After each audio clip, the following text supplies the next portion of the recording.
Good morning, students. Let's continue with the further topics of electrochemistry.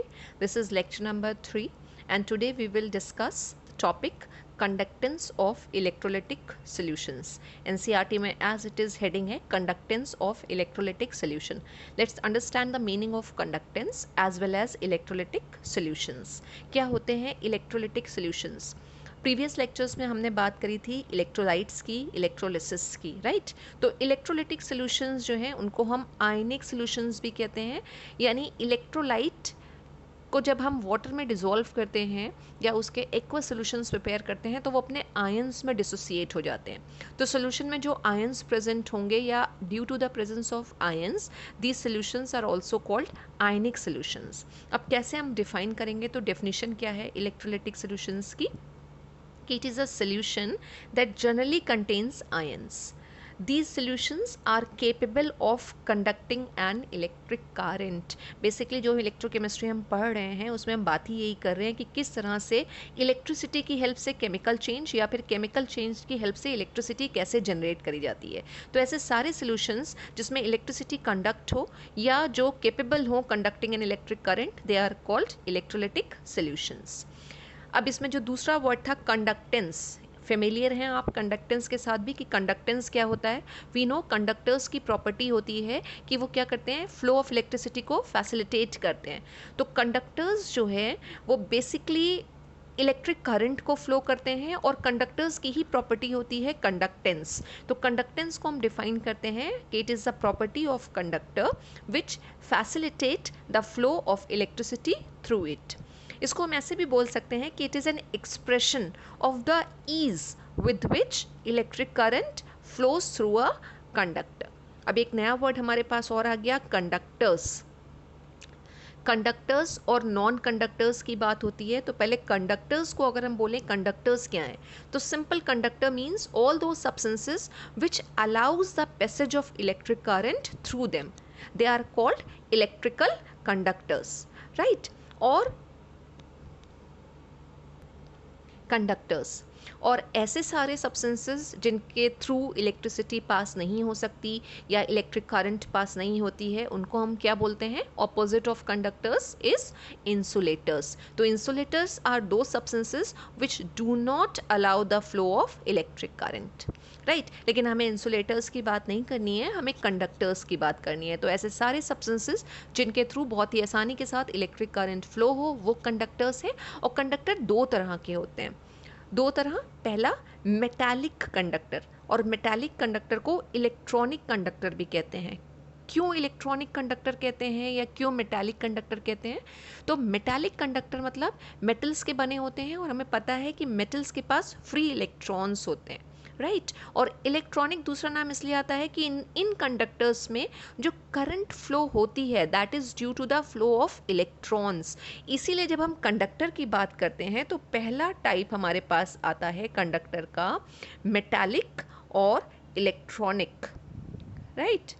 Metallic और electronic. इसके examples क्या हो सकते हैं?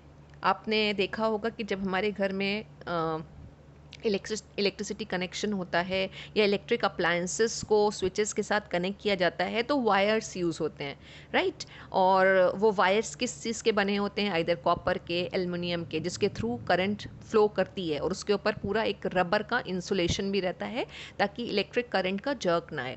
तो वो सारे एल्युमिनियम और कॉपर के वायर्स जो हैं वो कहलाते हैं मेटालिक कंडक्टर्स, राइट। और जो मेटालिक कंडक्टर्स हैं इसमें एक इम्पॉर्टेंट चीज़ ये भी है कि इसमें कोई केमिकल डिकम्पोजिशन नहीं होता है, यानी जो एल्युमिनियम के वायर हैं वो सालों साल एज इट इज़ रहते हैं, कोई भी उसमें डिकम्पोजिशन जैसी कोई चीज़ नहीं होगी और साथ ही साथ कोई भी ट्रांसफ़र ऑफ मैटर नहीं होता है। ऐसा नहीं होता है कि 10 साल बाद पूरा एल्युमिनियम ट्रांसफ़र हो गया तो एल्युमिनियम फिनिश हो जाए, नहीं। जो वायर्स हैं वो सालों साल एज इट इज़ रहते हैं। तो तीन चीज़ें हैं मेटालिक और इलेक्ट्रॉनिक कंडक्टर्स के लिए कि नंबर 1, जो करंट फ्लो होगी इसके अंदर that will be due to the flow of electrons. इनमें कोई भी ट्रांसफ़र ऑफ मैटर नहीं होता है, जैसे वायर्स हैं वो एज इट इज़ रहने हैं, ऐसा नहीं होगा कि वायर कुछ टाइम बाद फिनिश ऑफ हो जाए। और कोई केमिकल डिकम्पोजिशन नहीं होता है। और जो दूसरी कैटेगरी है हमारी वो कहलाती है electrolytic conductor. Electrolytic right, electrolysis से ही आया है। और अभी हमने एक टर्म ऊपर भी पढ़ा था, इलेक्ट्रोलिटिक सॉल्यूशंस, राइट, तो वहाँ से ही वर्ड है इलेक्ट्रोलिटिक। लेकिन यहाँ पे हमारे पास है वर्ड उसके साथ जुड़ा हुआ कंडक्टर्स, कंडक्टर्स। तो कंडक्टर्स की मीनिंग अभी हमने समझी थी। अब इलेक्ट्रोलिटिक कंडक्टर्स क्या होते हैं? जिनमें जो करंट फ्लो होगी, यहाँ आयंस की वजह से होती है, ध्यान दीजिएगा दोनों में डिफरेंस की बात कर रहे हैं। यहाँ जो करंट फ्लो हो रही थी that was due to the flow of electrons, लेकिन जो इलेक्ट्रोलिटिक कंडक्टर्स हैं उसमें जब हम करंट के फ्लो की बात करते हैं तो due to the flow of ions होती है। बेसिकली आयन फ्लो करते हैं पूरे सोल्यूशन के अंदर और उसकी वजह से वहाँ पे कंडक्टेंस आता है। तो वो सारे कंडक्टर्स जहाँ पे करंट फ्लो हो due to the flow of ions, वो कंडक्टर्स हमारे कहलाते हैं इलेक्ट्रोलिटिक कंडक्टर्स, राइट। इसमें ट्रांसफर ऑफ मैटर भी होता है और यहाँ पे केमिकल डिकम्पोजिशन भी होता है। इलेक्ट्रोलाइट अपने आयंस में डिसोसिएट होते हैं और उन्हीं आयंस की वजह से ही करंट फ्लो करती है पूरे सर्किट में। ये अभी हम आगे जो सेल पढ़ेंगे गैल्वेनिक सेल, उसमें और इस चीज़ को हम डिटेल में देखेंगे। आई होप इलेक्ट्रोलिटिक कंडक्टर समझ में आए होंगे आपको। इलेक्ट्रोलाइट क्या होता है, हम इलेक्ट्रोलाइट को कैसे डिफाइन करते हैं? हमने लास्ट क्लास में बात करी थी कि ऐसे सारे सब्सटेंसेस जिनके एक्वस सोल्यूशन अलाउ करें the passage of electric current and they are chemically decompose, they are called electrolytes. और ऐसे सारे सब्सटेंसेस जिसके एक्वस सोल्यूशन जो है वो इलेक्ट्रिसिटी को कंडक्ट नहीं करते, राइट, वो कहलाते हैं हमारे नॉन इलेक्ट्रोलाइट्स। इसमें कोई केमिकल डिकम्पोजिशन भी नहीं होगा।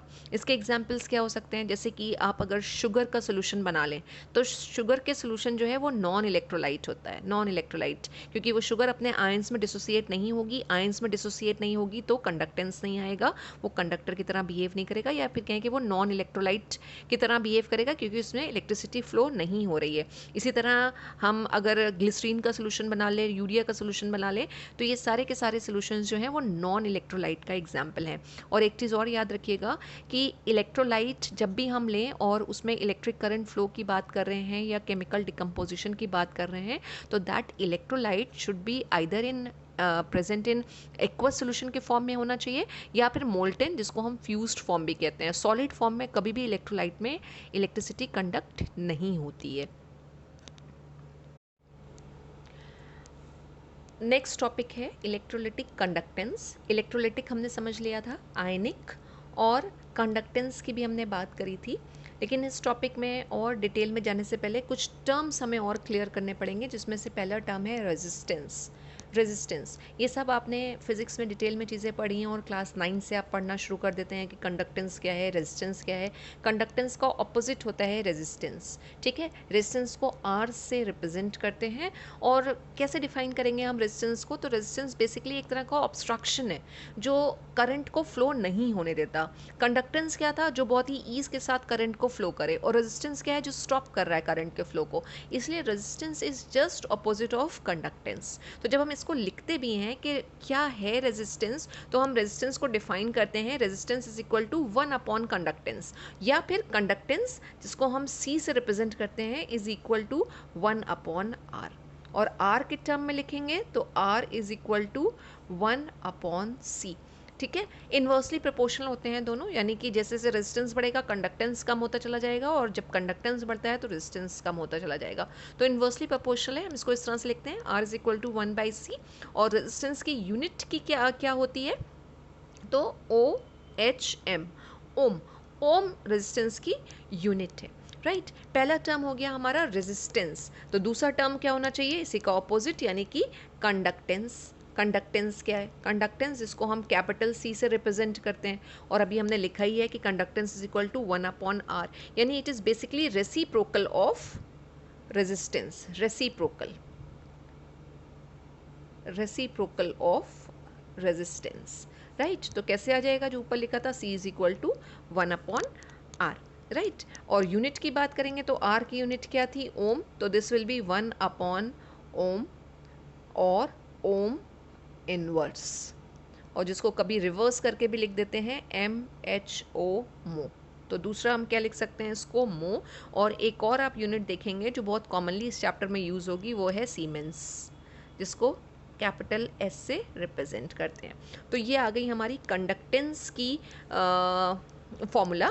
और डेफिनेशन अगर हम बात करें तो अभी हम पीछे डिस्कस कर चुके हैं कि कंडक्टेंस है क्या। तो कंडक्टेंस हम बोलते हैं it is the property of the conductor, चाहे मेटालिक हो और चाहे इलेक्ट्रोलिटिक हो, which facilitate the flow of electricity through it, right. तो ये हमारा हो गया कंडक्टेंस। अब एक टर्म हमारे पास और आ रहा है and that term is specific conductance. लेकिन फिर से स्पेसिफिक कंडक्टेंस को समझने के लिए हम पहले स्पेसिफिक रेजिस्टेंस की बात करेंगे।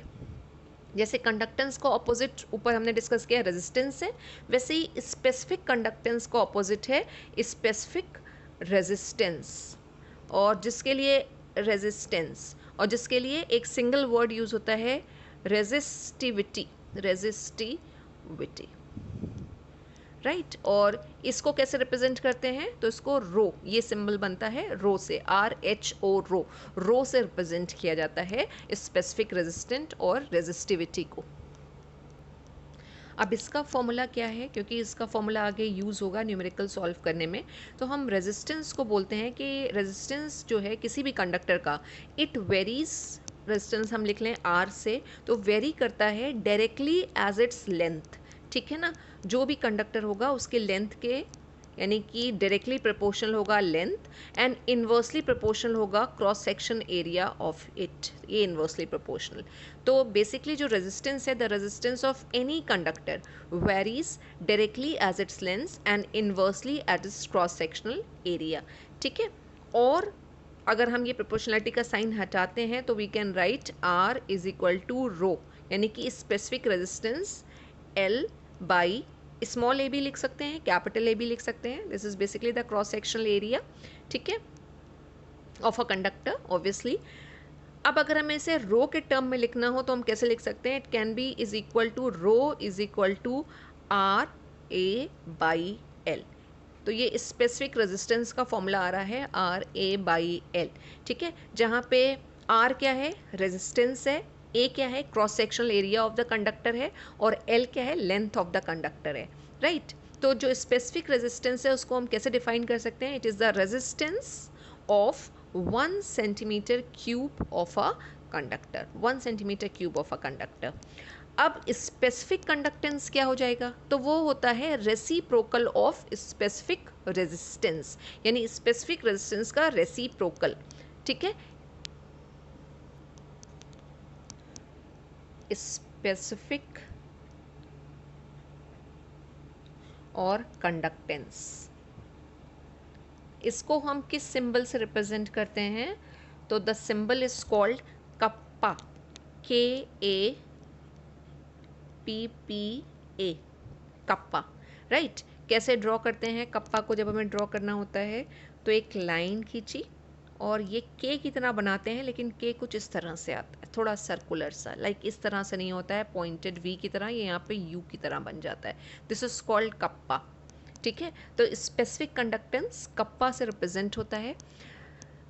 अभी हमने कहा कि हम कैसे इसको डिफाइन करेंगे, तो डेफिनेशन की हमने बात करी थी कि बेसिकली क्या है, it is opposite of resistivity और स्पेसिफिक रेजिस्टेंस, यानी kappa is equal to 1 upon, और रेजिस्टिविटी क्या थी, रो, 1 अपॉन रो, ये आ गया बिल्कुल सीधे से कप्पा, ठीक है। तो kappa is equal to 1 upon rho, तो अपोजिट ऑफ रेजिस्टिविटी आ रहा है, दोनों में अगेन रेसिप्रोकल इन्वर्सली प्रोपोर्शनल का रिलेशनशिप है, राइट।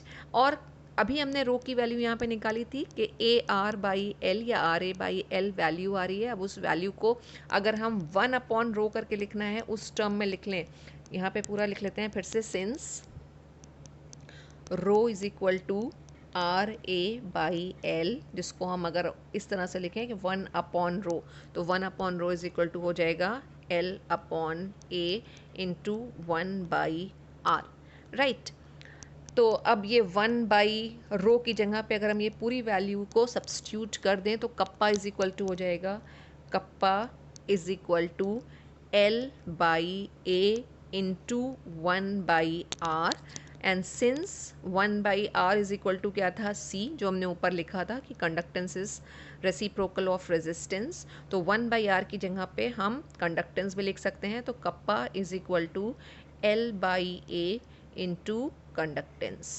ये आ गया फॉर्मूला जो हमें न्यूमेरिकल सॉल्व करने में यूज़ करना होगा। अब यहाँ पे हम सारे जो वेरिएबल यूज़ किए हैं इसकी मीनिंग को समझ लें कि यहाँ पे ये सारे वेरिएबल्स हैं क्या बेसिकली। तो जो कप्पा है उसको हमने बोला स्पेसिफिक कंडक्टेंस है। एल क्या है? एल जो है लेंथ ऑफ द कंडक्टर है। ए क्रॉस सेक्शनल एरिया, यानी अगर हम उसको जो भी हमने कंडक्टर लिया हुआ है, जो भी मेटल की रॉड होगी उसका क्रॉस सेक्शनल एरिया की बात करें तो वो क्रॉस सेक्शनल एरिया आ रहा है ए। और सी क्या है? सी कंडक्टेंस की बात हो रही है, कंडक्टेंस, राइट। तो सारे वेरिएबल हमारे क्लियर हैं। And this L by A is also called cell constant. तो एल बाई ए को हम बोलते हैं cell constant. L by A is equal to, अब आपको लगेगा ये एकदम सेल कांस्टेंट कहाँ से आ गया बीच में। तो अभी हम इसकी बात करते हैं कि सेल कांस्टेंट क्या है, किस सेल की हम बात कर रहे हैं। तो बेसिकली एल बाई ए जो है वो है सेल कांस्टेंट। तो स्पेसिफिक कंडक्टेंस का फॉर्मूला क्या बन गया? स्पेसिफिक कंडक्टेंस, कप्पा क्या है? Specific conductance is equal to cell constant multiplied by conductance, या फिर specific conductance is equal to conductance multiplied by cell constant. Cell constant से हम मल्टीप्लाई कर देंगे और ये जो वैल्यू है सेल कांस्टेंट की ये अलग अलग होती है हर सेल के लिए, ठीक है। अभी हम आते हैं इस पर भी क्या होता है। उससे पहले हम सिर्फ यहाँ पे देख लें कि अगर हमें स्पेसिफिक कंडक्टेंस की यूनिट निकालनी हो तो हम यूनिट कैसे निकालेंगे, राइट। यूनिट कैसे निकलेगी? तो बेसिकली हम पहले सेल कांस्टेंट की यूनिट निकाल लेते हैं। एल बाई ए हमने कहा सेल कांस्टेंट है, और एल क्या था? लेंथ ऑफ द कंडक्टर, जो हम कंडक्टर यूज़ कर रहे हैं उसकी लेंथ। तो बेसिकली वो लेंथ जो होती है वो सेंटीमीटर में ली जाती है, और एरिया जब हम एरिया लेंगे तो वो सेंटीमीटर स्क्वायर होगा। तो सेल कांस्टेंट की हमने जब वैल्यू निकाली तो सेंटीमीटर अपॉन सेंटीमीटर स्क्वायर आ रहा है, ये कट जाएगा तो we will get 1 upon centimetre. ये सेल कांस्टेंट की यूनिट आ रही है। अब हम यहाँ पे जब सेल कांस्टेंट की यूनिट को रखेंगे और कंडक्टेंस की यूनिट को रखेंगे जो क्या थी? ओम इनवर्स थी। तो यूनिट क्या बन जाएगी स्पेसिफिक कंडक्टेंस की? Unit of kappa is equal to क्या आ रहा है? ओम इनवर्स और सेंटीमीटर इनवर्स। आई होप समझ में आ गया होगा कैसे यूनिट निकली। और ओम इनवर्स को हमने बोला था सीमेंस भी, तो it can B siemens centimetre inverse. और ज़्यादातर न्यूमेरिकल में आपको यही यूनिट देखने को मिलेगी जहाँ पे आपको कप्पा दे रखा होगा या स्पेसिफिक कंडक्टेंस दे रखा होगा सीमेंस सेंटीमीटर इनवर्स। तो वो स्पेसिफिक कंडक्टेंस की यूनिट है, राइट। तो हम लोगों ने स्पेसिफिक कंडक्टेंस की बात करी, उसको एक बार फिर से समझ लेते हैं कि डेफिनेशन क्या है, हम कैसे डिफाइन करेंगे स्पेसिफिक कंडक्टेंस, जिसको कप्पा से डिनोट करते हैं, और इसका दूसरा नाम क्या है? कंडक्टिविटी। आइदर हम कंडक्टिविटी बोलें या स्पेसिफिक कंडक्टेंस बोलें।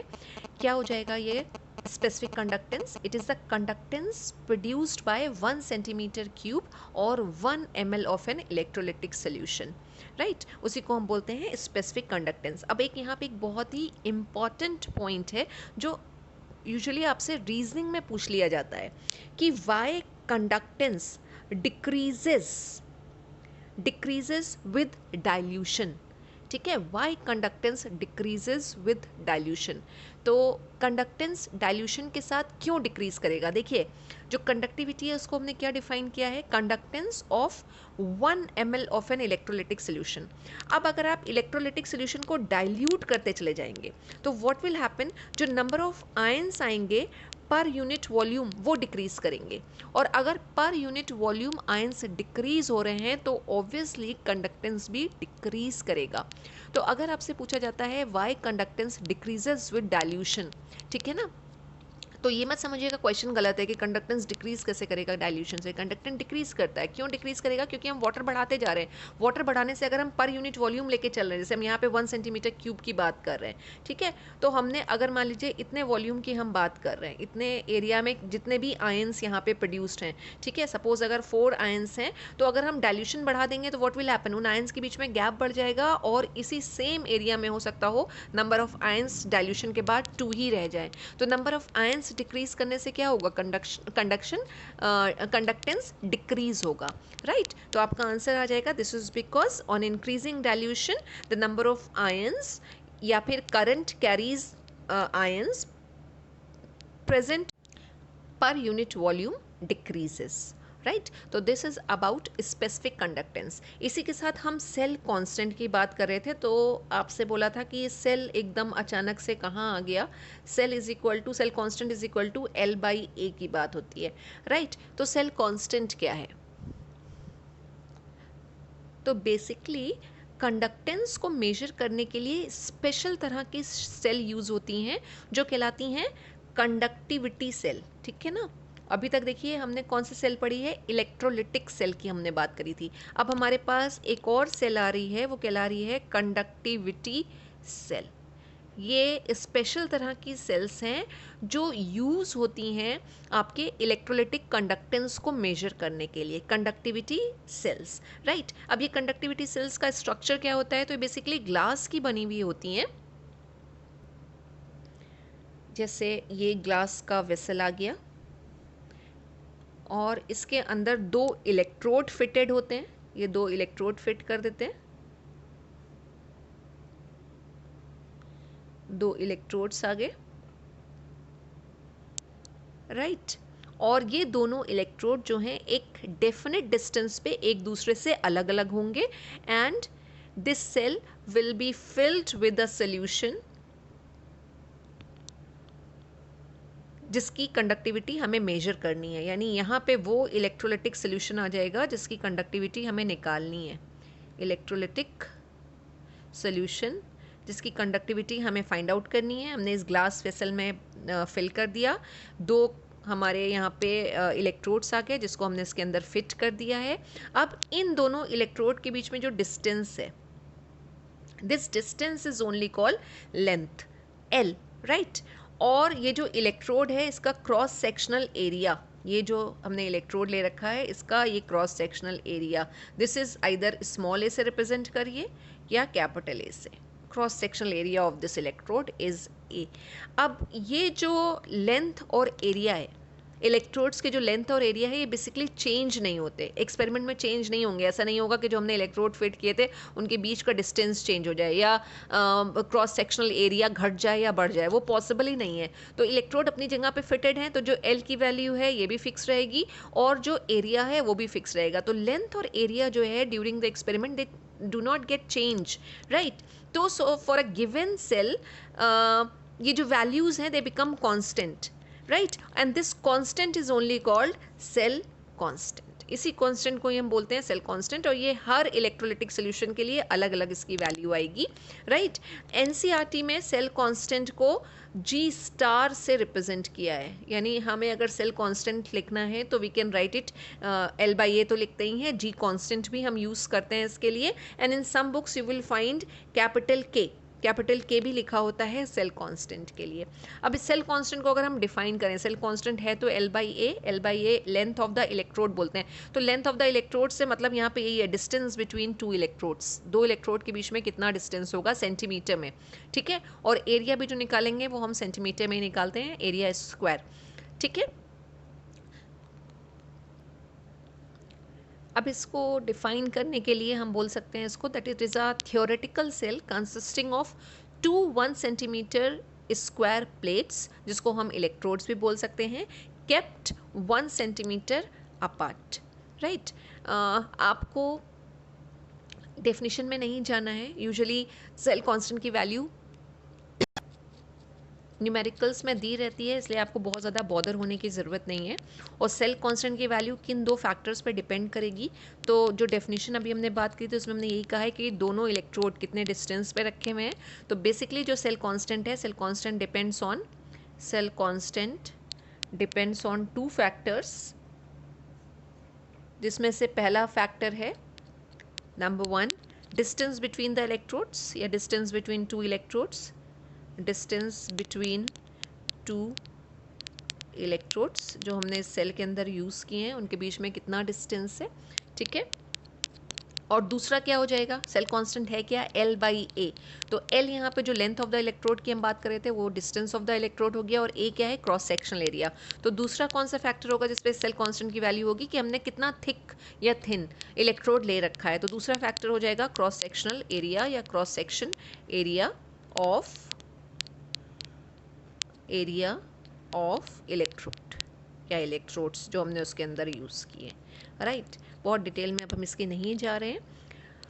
तो बिल्कुल क्लियर सी बात है कि अगर हमने डिस्टेंस घटाया बढ़ा दिया तो एल की वैल्यू चेंज हो जाएगी, और अगर क्रॉस सेक्शनल एरिया चेंज किया तो ए की वैल्यू चेंज हो जाएगी। तो जो सेल कांस्टेंट है it is different for different cell setup.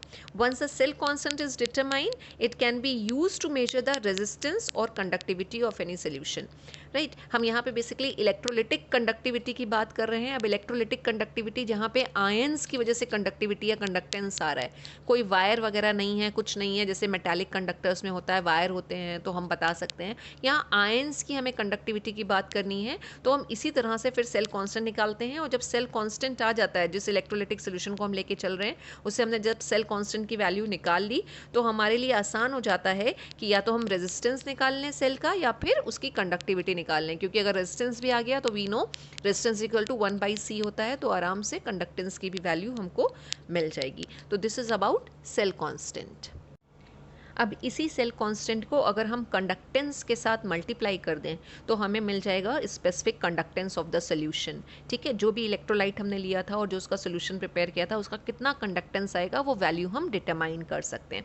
एक और इम्पॉर्टेंट चीज़ बता दें आपको जो आना चाहिए दिमाग में, कि जो हम इलेक्ट्रोलिटिक सोल्यूशन बना रहे हैं वो हम वाटर में प्रिपेयर कर रहे हैं, राइट। और वाटर में हो सकता हो इम्प्योरिटीज़ प्रेजेंट हो, आयंस प्रेजेंट हो, तो उस पर्टिकुलर इलेक्ट्रोलाइट का एक्यूरेट जो निकालना होगा हमें कंडक्टेंस वो हम डिटरमाइन नहीं कर पाएंगे। तो हम इस पूरे सेटअप के लिए हम एक जो वाटर यूज़ करते हैं वो कहलाता है कंडक्टिविटी वाटर। अब कंडक्टिविटी वाटर क्या है? ऐसा वाटर जो कंडक्टिविटी मेजरमेंट्स में यूज़ होता हो उसे बोलते हैं कंडक्टिविटी वाटर, जिसकी खुद की अपनी कंडक्टिविटी या कंडक्शन जो होगा वो ज़ीरो होगा, क्योंकि उसके अंदर कोई भी आयंस नहीं प्रेजेंट होंगे। तो बेसिकली कंडक्टिविटी वाटर जो है उसे हम कह सकते हैं बिल्कुल प्योरेस्ट फॉर्म ऑफ वाटर। जैसे डिस्टिल वाटर होता है उसमें कोई भी आयंस नहीं होते हैं, लेकिन अगर हम डिस्टिल वाटर का भी डबल डिस्टिलेशन कर दें तो हमें बिल्कुल प्योरेस्ट फॉर्म ऑफ वाटर मिल जाएगा। वो बहुत ज़रूरी है अगर हमें कंडक्शन बिल्कुल सही निकालना है या कंडक्टेंस की वैल्यू एकदम एक्यूरेट ऑब्टेन करनी है। अदरवाइज जो वाटर के आयंस हैं वो भी कुछ ना कुछ कंट्रीब्यूशन करेंगे कंडक्टेंस में and the values will get change, right. तो हम इस पूरे प्रोसेस के लिए कंडक्टिविटी वाटर को यूज़ करते हैं, और उसको जो जिस मेथड से बनाया जाता है उसके कहते हैं double distillation method. Double distillation method में क्या करते हैं, हम पहले टैप वाटर ले लिया उसका डिस्टिलेशन करते हैं, तो उस स्टेप में हम एल्कलाइन KMnO4 यूज़ करते हैं, और जो डिस्टिल वाटर मिलता है उसका एक बार दोबारा से डिस्टिलेशन करते हैं ताकि उसमें से सारे आयंस रिमूव हो जाएं। This method is called double distillation method, और जो वाटर मिलेगा that will be the purest form of water, जिसको हम डिस्टिल वाटर भी कह सकते हैं, कि बिल्कुल 0% चांस रह जाते हैं कि उसमें वाटर में खुद के अपने कोई आयंस या इम्प्योरिटीज प्रेजेंट हो। तो this much is enough for today. What we have done today, हमने कंडक्टेंस की बात करी, हमने रेजिस्टेंस की बात करी, हमने कंडक्टिविटी और स्पेसिफिक कंडक्टेंस की भी बात करी, स्पेसिफिक रेजिस्टेंस की भी बात करी, कप्पा की बात करी, specific conductance is denoted by kappa, और एक इंपॉर्टेंट चीज़ हमने सीखी है वो है सेल कांस्टेंट। तो आज की क्लास में इतने ही टर्म्स रखते हैं। अभी हमारे पास 2 टर्म्स और रह गए हैं, एक इक्विवेलेंट कंडक्टेंस और दूसरा मोलर कंडक्टेंस और उनके फॉर्मूलाज। और बोर्ड में यूजुअली मोलर कंडक्टेंस और मोलर कंडक्टिविटी के ही आइदर डेफिनेशन आ जाती है या फिर न्यूमेरिकल आ जाता है। तो नेक्स्ट क्लास में we will talk about equivalent conductance and molar conductance. Thank you so much students.